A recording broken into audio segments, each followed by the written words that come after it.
Good evening, I'm Dave Morris from NewsOK.com with Election 2010 coverage powered by the Oklahoman. Mary Fallin will be the next governor of Oklahoma. She defeated Democrat Jerry Askins tonight in the race for Oklahoma's next governor. And joining me from the Republican Watch Party at the Marriott on Northwest Expressway in Oklahoma City is NewsOK's Angie Bress. And Angie, thanks for joining us. Describe for us the scene there. Lots of happy people, I'm guessing. Yes. And it's amazing, the crowd, how many people there are here. But it's pretty exciting. It's speech acceptance after speech acceptance. It's one right after another, it seems like. We just heard from Scott Pruitt, but right before him was Todd Lamb for lieutenant governor. He thanked his family. He said this is a great night for the Republicans and the Conservative Party.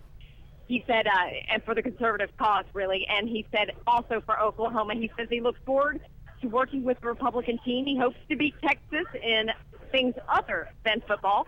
And he ended his speech with God bless Oklahoma and just thanked everybody. We also spoke with Mick Cornett, who is excited, obviously, about this evening. He said that the Republican Party team is a very strong team. He has great hopes for the future.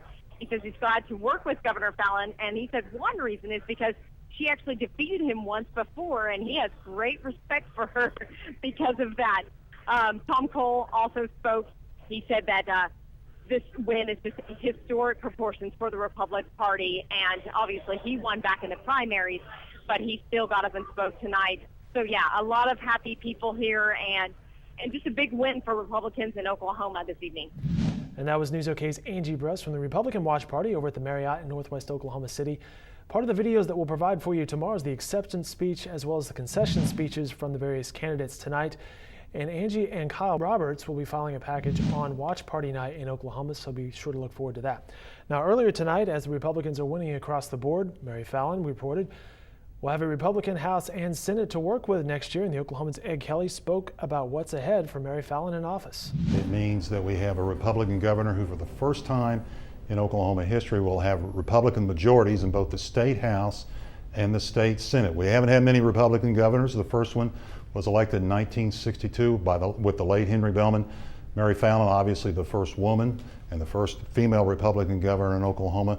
But none of the other Republicans before her have ever had a chance to work with a legislature that was in friendly ground, and certainly being able to work with Republicans almost exclusively will be a big deal for her. And if she has success in her first term as governor, it will be likely because of this big support that she's going to get at 23rd and Lincoln. Now, all night long, the Oklahoman Steve Lackmeyer has been blogging on NewsOK.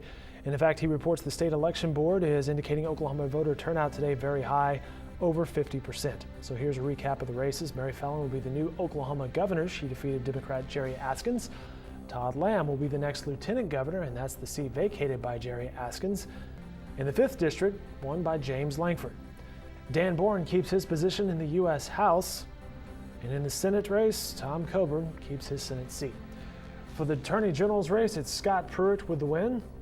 And of the 11 state questions on the Oklahoma ballot, state question 744, perhaps the most heated, it was handily defeated tonight. And the Oklahoman had more than 100 journalists covering the election for you tonight. You can find the results of their work in the Wednesday edition of the Oklahoman and online at NewsOK.com, including photo galleries and video from the candidates' watch party. With statewide coverage of every race in Oklahoma, online at NewsOK.com, and of course powered by the Oklahoman.